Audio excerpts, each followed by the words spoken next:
Some would say I am. I guess according to the ADL, I'm a white supremacist. I'm a neo-Nazi. Yeah, well, if you use the N-word repeatedly, you are a racist, then, are you?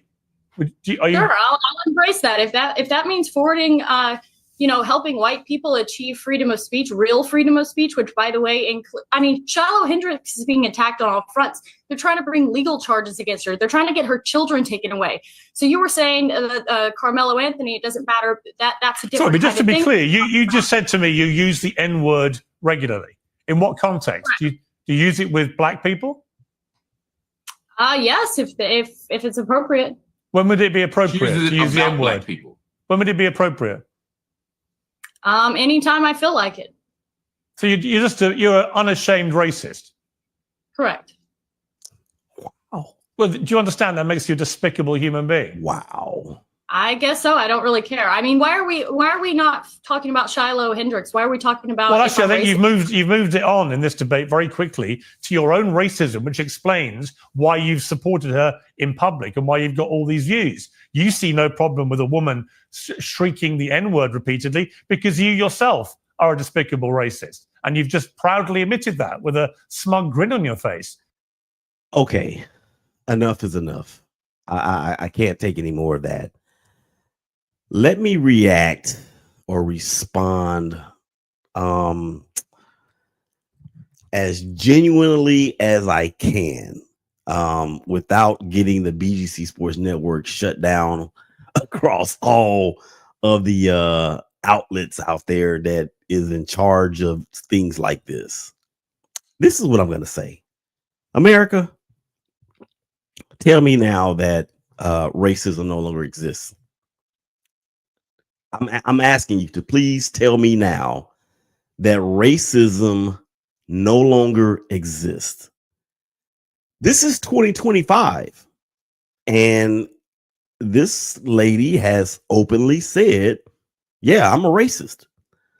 So I need for everybody out there that has come at me in my comments or added me on Twitter or wherever, I need you to explain to me now what your rationale is as to why, or even your evidence as to why you say racism no longer exists. I'll wait, because you can't. You can't, you won't, and as long as people like this have this ideology and people that agree with this ideology, you will never be able to tell me ever again that racism no longer exists in this country. Not that you could tell me before this, but I'm talking to the ones that said, Willie, there is no more racism because that was so long ago. Well, prove it. This happened just a couple of weeks ago. And you can't say to me, well, one bad apple doesn't destroy the whole bunch. Okay, I'm glad you said that, or I'm glad that you may be thinking that, because I'm gonna retort that with this. This particular lady has raised more than $700,000. $700,000. So if racism no longer exists, why do you have the Ku Klux Klan still walking around? Why do you have the Proud Boys still walking around? Even after they were convicted of felonious crimes and pardoned, how can you tell me that no longer is racism an issue? You can't. You will never be able to. And if you continue to say that it doesn't exist, then you are either racist yourself or you are complicit. Because Martin Luther King once said, injustice anywhere is injustice everywhere. And I'm paraphrasing, of course. Or threat to injustice anywhere is a threat to justice everywhere. There's no way that you cannot, there's no way that you can discount or say that it does not exist. I just gave you the proof. So now what are you going to do about it? Now what are you going to do about it? Are you going to continue to say that?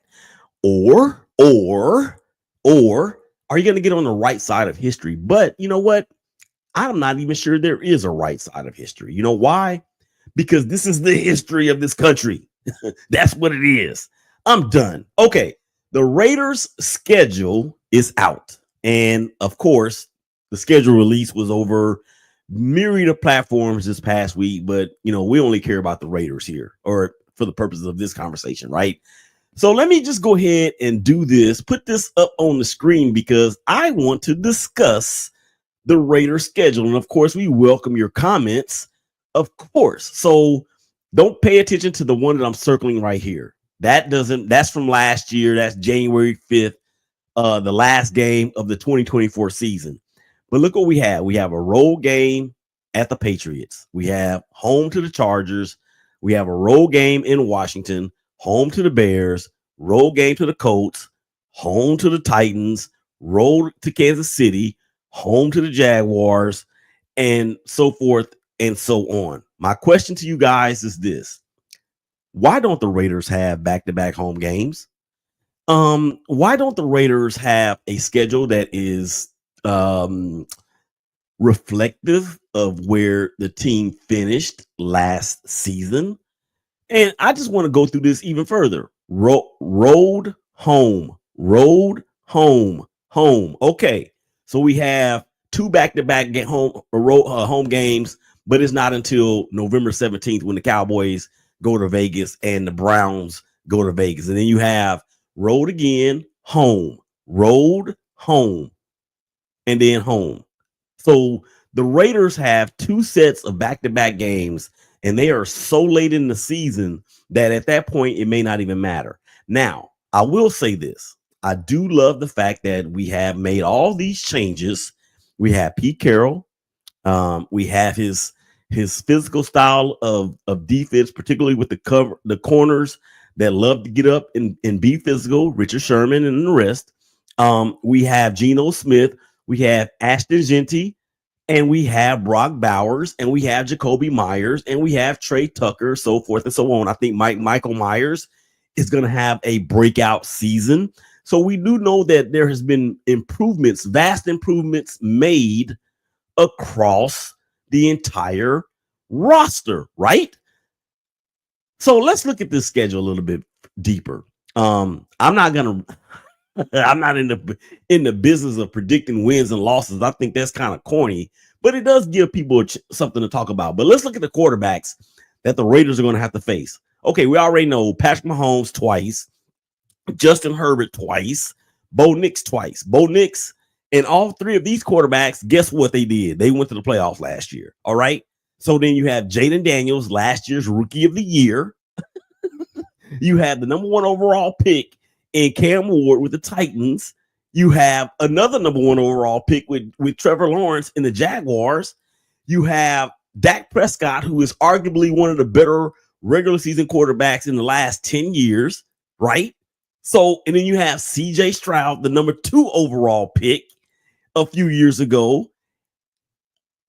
And then you have Russell Wilson and the Pete Carroll face-off, the revenge versus revolt game in week 17. The Raiders, even though the Raiders have improved, even on defense. Now, I understand that we lost Robert Spillane, we lost Nate Hobbs, we lost I forgot the safety's name, Trayvon Moore. He's in Carolina. Nate Hobbs is in Green Bay, and Robert Spillane is in New England. This schedule is tough. And if you held a gun to my head and said, Willie, predict the amount of wins that you see the Raiders getting based on this schedule and based on what we know, I'm not very confident, ladies and gentlemen. I'm not. As a matter of fact, let's just go through this. I could see us winning in New England, but then coming home to the Chargers and then on the road in Washington. That is 2 out of the first 3 games on the East Coast with a 10 o'clock a.m. kickoff Vegas time. I'm not confident at all I'm not. And then we go to the Indianapolis Colts, another early kickoff. I don't like this schedule whatsoever. I'm telling you right now. And maybe it's me as a Raider fan and all of the heartache that we've had to endure.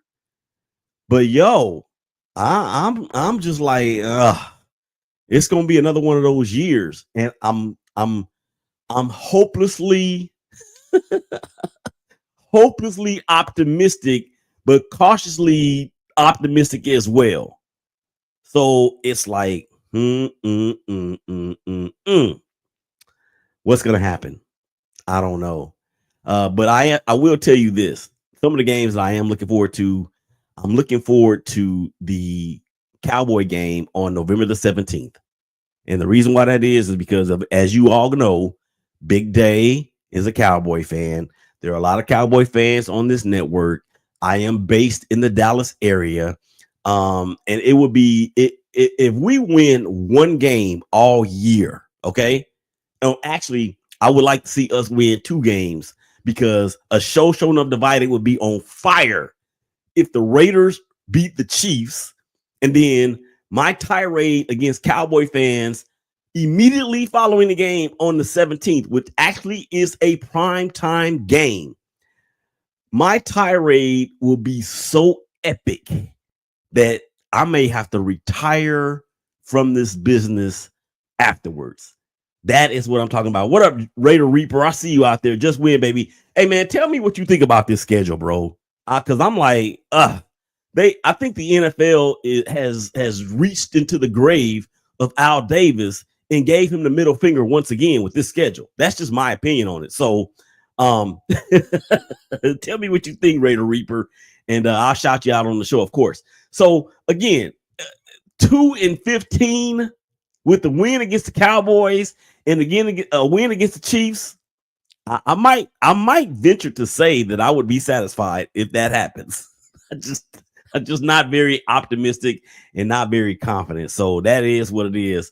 A couple other games of note throughout the NFL. Of course, the Cowboys will be going to Philadelphia to play the Eagles on opening night. That means we get to watch the Cowboys get destroyed by the defending champions, and all that talk from the Dallas Cowboys and their fans about them being, well, we got George Pickens now. So what? So what? George Pickens is a headache in itself. If you can't play and thrive under Mike Tomlin, and you're going to come to Dallas and be under Brian Schottenheimer, who is known to be a run first like dude as far as coaching, dude, it could be a cancerous cell manifesting and metastasizing as we speak. And I don't even know if I said that right, but I just like the way it sounds. And speaking of sounds, come on back on the other side of the break. We're going to get to the NBA because the Knicks did something to the Celtics that they've never done before in their entire lives. The ShakeBack Sports Show, BGC Sports Network, Willie Epting Jr., y'all come back and holler at us.